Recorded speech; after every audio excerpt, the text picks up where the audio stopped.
What makes a school? Is it its teachers, its students, or its school of thought? I got an insider's look at the Raya School with co-founder Ani Almario and discovered a place that's breeding tomorrow's Filipinos. On Profiles, we learn more about Ani Almario, a passionate advocate of Filipino children's literature and progressive education, who's instilling a strong sense of country among the youth. The Raya School is a progressive institution, a popular movement in education that shifts from the traditional transmission of information to the creation of intelligence. Progressive education focuses on the student's individual needs, making learning more personalized, and understanding ideas and things for themselves, rather than just reading and memorizing. Annie was further inspired by this approach while pursuing her master's in education at Stanford University in the US. There was a school in Stanford. It's called the Bing Nursery School. When I visited it, na-feel ko talaga yung how liberal and how free the kids were and how free they were to be children. But what makes the Raya School's curriculum unique is that it's Filipinizing education, imbibing students with a deeper appreciation for our rich culture. It's a vision that took shape while Annie was away from home, one that she shared with then schoolmate and future husband, CP David. 10 kaming Filipino na nag-aaral at kaming dalawa lang ni CP yung uuwi. Na-realize ko na parang kulang yata sa patriotism ang mga Pinoy. So baka kulang din tayo sa eskwelahan na nagsustoke ng ganong feeling sa mga kabataan. We realized that we had the same vision. I know he also wanted a school. We both agreed that what really is needed by the nation is a strong sense of country. Fired up by the idea of revolutionizing education, she and CP came home, single-minded in putting up their dream school. In 2005, they opened the doors of the Raya School, a progressive preschool. At the time when you started, not many people were really familiar with progressive education. Was it difficult then to get buy-in? Until now, it's difficult. Some parents are still not that well-informed about the different approaches to education. And some of them are enrolled in Raya and still have expectations that really belong in a traditional school. Meron ding educating the parents part lagi sa pagtatayo ng progressive school. As the Raya School flourished with its students, Annie and CP had a breakthrough that would eventually lead to expansion. The plan was just preschool, but then when my kids were already leaving me at 5, the parents were saying na magtayo ka na ng elementary school and we will follow you. The curriculum person in me was interested to continue the experiment, the educational experiment, the curricular experiment. The teacher, Annie, and me really didn't want to see the kids go. So that's why we decided to go into elementary school. And now we've grown into junior high and soon senior high. Over a decade later, with a dedicated campus and branches, a more extensive curriculum, and a growing demand for more progressive schools, Raya has stood the test of time and has become a shining example of Filipino progressive education. Yung mga parents ngayon, marami silang nakikita na pagbabago sa mundo at feeling nila na para makakope yung mga bata, kailangan ng kakaiba rin na approach sa pagkatuto at sa pagtuturo sa kanila. Our curriculum is still evolving. It's ever-changing. I think the parents who are enrolled in Raya appreciate that. We do that because we're trying to find out how the children can learn better, how can they be happier in school, and how can they become more productive Filipinos in the future. We moved to this new building in 2017 from our original building in the Scout area because we really wanted a school that could accommodate until senior high. We wanted a building that would reflect the philosophy of the school. So you'll see that around this building there'll be a lot of art. You'll see our love of books because we have 3 libraries here. And the liberal kind of education that you get from Raya is actually reflected by the building. Yes. This is my favorite mural because it features a poem by my dad, which he wrote for me in 2003 for my birthday. Wow. But I think it's really about Raya. Yes. So it's about preserving childhood. And that's really our job as teachers to preserve childhood. Bayaang maglaro sa gubat ang musmos, bayaang maligaw. Bayaang maglaro ng apoy ang musmos, bayaang mapasok. Bayaang umakyat sa duklay ang musmos, bayaang the atelier. We made it the first space in the school kasi we wanted to communicate to everyone that art is very important in education. It occupies a very central role. Ang gusto namin dito, malaya yung mga bata na gumawa, na lumikha ng mga obra nila. The kids do their art with kids from different levels and they do their art freely. It's actually a very exciting workplace. Our faculty has grown to like 60, from 6 to 60. It's a very, very dynamic team. It's really a family. I like the curriculum, so we decided to enroll our child in Raya. That was 11 years ago. When I listen to them talk to other adults about issues, national issues, they really speak their minds. They're not afraid. They're very, very confident. The tie that binds Raya's unique approach to teaching is its thrust to develop a strong sense of patriotism, a love of country among its students. The younger generations are more into all things Filipino. You see, there are campaigns that call for patriotism among the youth, for them to resist all forms of tyranny and all forms of corruption, na shows of a new form of nationalism, yung pagtangkilik sa mga produkto na gawa ng Pinoy and made by indigenous peoples. May ganun na movement ngayon. Because of that, the youth is more aware of what they have and who they are. I think it's very important for them to meet Filipinos from different fields. Hindi kailangan nakakahon kung ano yung magiging ambisyon mo. Meron din kaming, palagay ko, continued na effort para maalala nila o maisapuso nila yung mga Filipino values. Malasakit sa kapwa, pagmamahal sa bayan. Every day, there's a reminder for them that these things are important to us and that we practice them and that they will make us a better nation. Yeah. When it comes to being Filipino, ano kaya yung mga realizations nila? Meron kang pwedeng gawin na hindi ka passive bystander sa bayan mo, na meron kang boses kahit gaano kakabata. I think that's more important. Then alam ko lahat ng national symbols, tapos paglalaban ko rin to. So more social action. At the end of each school day, Annie hopes that she's sending home children who feel passionate enough about their nation to make a difference.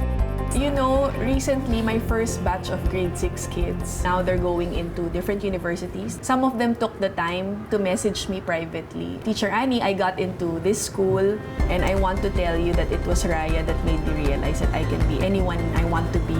I'm going to practice the patriotic values that you taught us. It's really overwhelming for a teacher to hear that. They remember that seeds were sown at some point in their life and Raya was part of that. Raya isn't just expanding, it's evolving, changing curriculums, shifting techniques, but ultimately focused on what's best for their students. Through the changes, it remains a nurturing environment guided by Annie's motherly care. You know, my goal is just to live long and be around for the kids and see them grow. That's such a big gift to me. No matter how makulit, they will teach you lessons na you never thought you'd learn from small human beings. Yeah. They always teach me that walang super laking problema. Sometimes I really have challenges in running the school, and then I spend a moment, I eat a sandwich with a grade 2 student, tapos I chat with them in the canteen. And then I remember why I have to go through these challenges. It's for them, because I want a really good school for them. Yeah. For the kids, I eat sandwiches with them. Nice. I want to continue eating sandwiches with them. I think it came naturally to their children that we would love literature as much as they did. So hanggang ngayon, ako din, yung bahay ko puro libro din.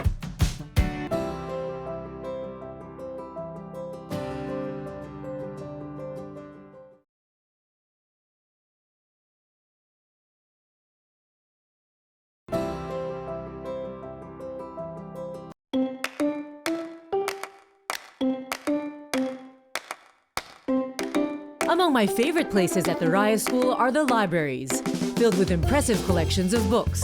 The school serves as a laboratory for Adarna House, the country's first and largest publisher of educational children's books.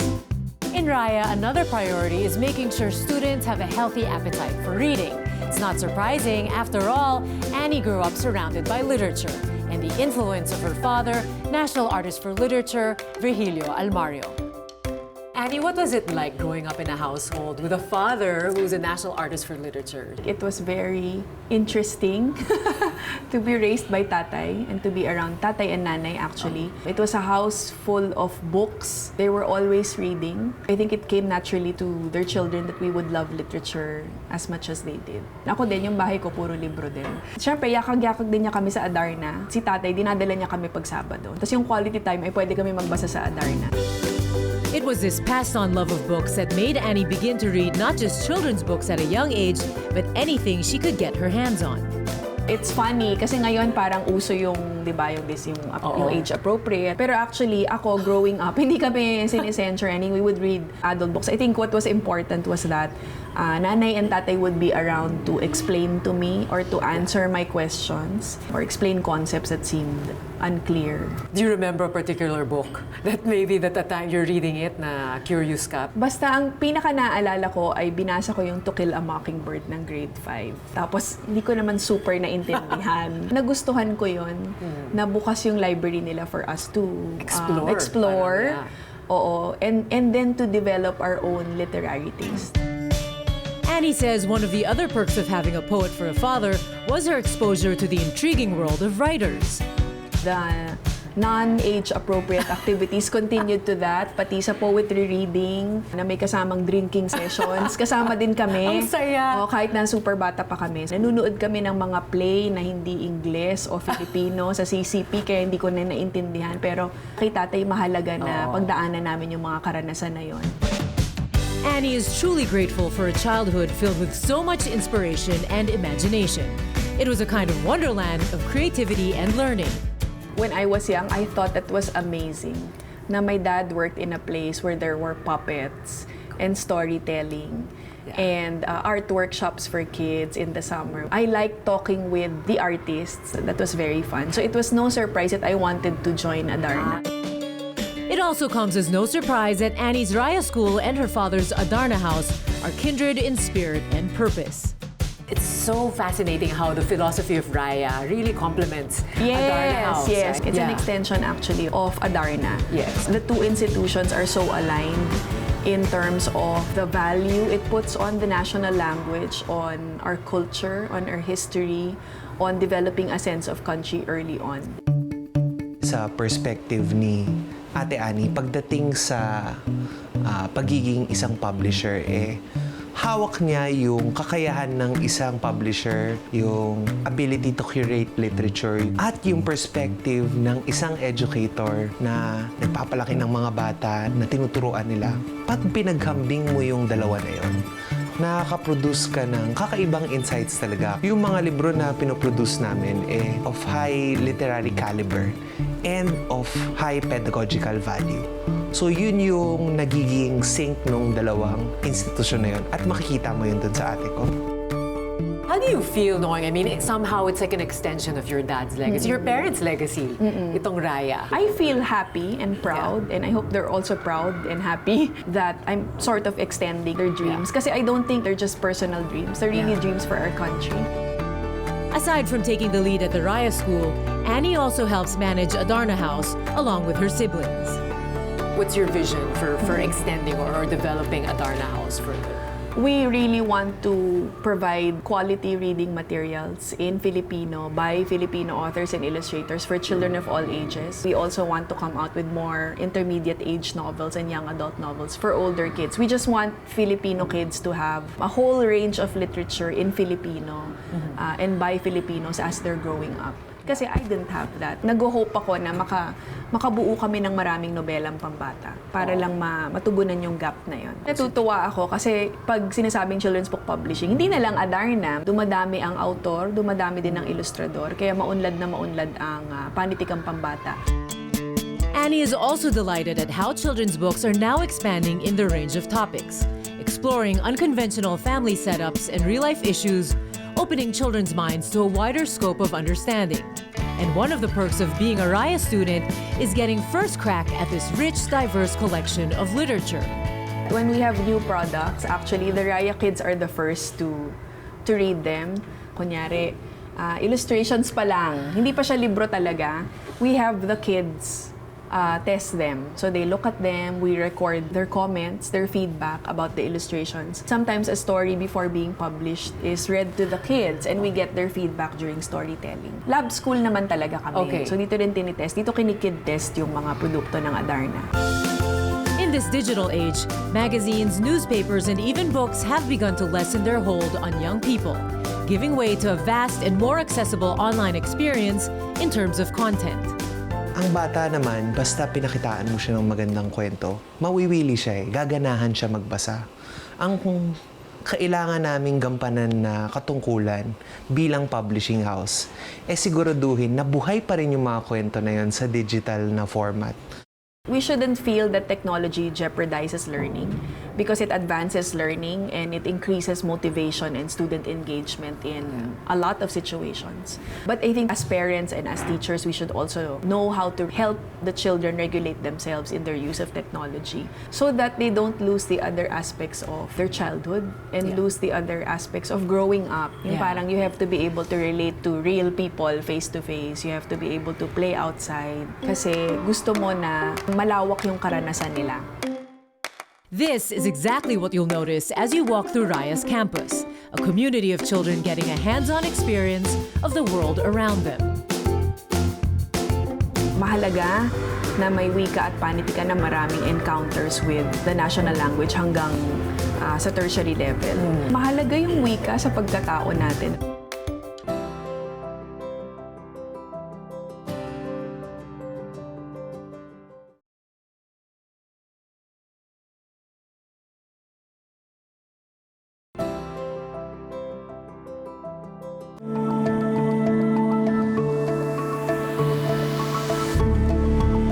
Around Raya, it's easy to spot Annie's passion for all things Filipino, especially the language.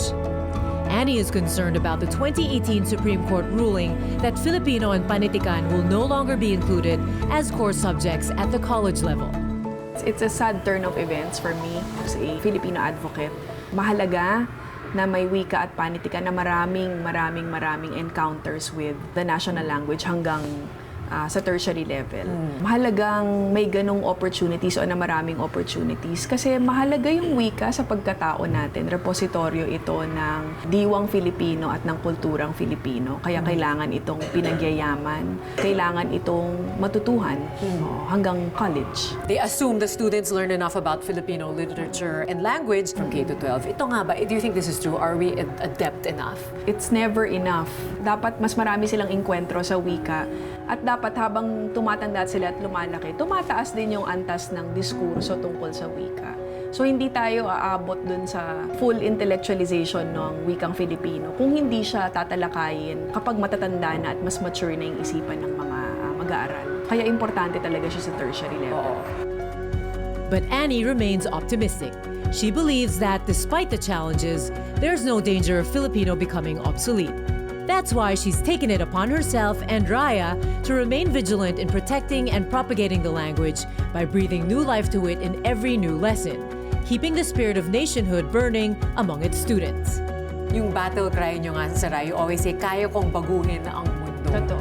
How do you encourage the students nga to be so optimistic about the future when amid so much uncertainty? It's not difficult to be optimistic when you're around young people because they are brimming with optimism. In fact, sila yung nagbubuoy sa akin through difficult days, like the days when the current events just really bring me down. You just have to spend time with the Raya kids. Your hope in the future will immediately be restored. There is a degradation of morals, a twisting of truth, and widespread injustice. Most Filipinos are demoralized and frustrated with recent events, but they are afraid to speak up. In a strong statement she delivered at a college graduation ceremony, Annie shared her belief that our nation's future really rests on our youth's determination to spark a revolution. Contrary to what some people believe, I wasn't doing it as a call to arms. Ang sinasabi ko lang ay magsimula ng revolusyon kung nasan ka man. Sa sitwasyon namin, ang revolusyon ay nasa edukasyon, nasa Raya. Our revolution comes in the form of opening young people's minds to social realities and then asking them to take action in different forms by entering fields where they think they will create the most social change. Small revolutions are taking place in Raya's school grounds every day, in every child. And stoking the flames of social change starts right inside their classrooms. Kakaiba nga naman yung social studies and Filipino curriculum dito. How different are they from traditional schools? I would say yung social studies namin is far more advanced than other schools and we really go in depth. The kids actually have a lot of field trips around their social studies lessons, and they're the most fun trips as they go to where important events happen. Aside from that, hindi kami nakukontento dun sa araling panlipunan lang. Meron pa kaming tinatawag na P&P, pagkamamamayan at pagkakakilanlan, or citizenship and identity. So this is a subject where they discuss burning issues happening in the country, where they have debates about Filipino values and Filipino current events. So parang dahil non-sectarian din kami, we teach the children values in the light of citizenship and not in the light of a religion, a particular religion. Raya is a work in progress that has slowly and surely evolved into the fulfillment of Annie's university dream. She's sending off young people into this oftentimes turbulent world with a sense of purpose and love for their own homeland. At the barest minimum, gusto ko sana mas enlightened, mas socially aware. Pero nag-hope ako mas may puso sila para sa kapwa nila. Yun talaga. Okay na sa akin hindi ka pinakamatalino sa klase, pinakamahusay sa math o sa science. Pero sana lahat ng ginagawa mo para sa iniisip mo yung kapwa mo, iniisip mo yung bayan mo. Nag-hope ako na yung panahon nila sa amin, yun yung na-instill namin na pagpapahalaga sa kanila. It's wonderfully invigorating spending time with Annie, the Raya students, and faculty, seeing firsthand how they use their talents and brilliance to build a better Philippines.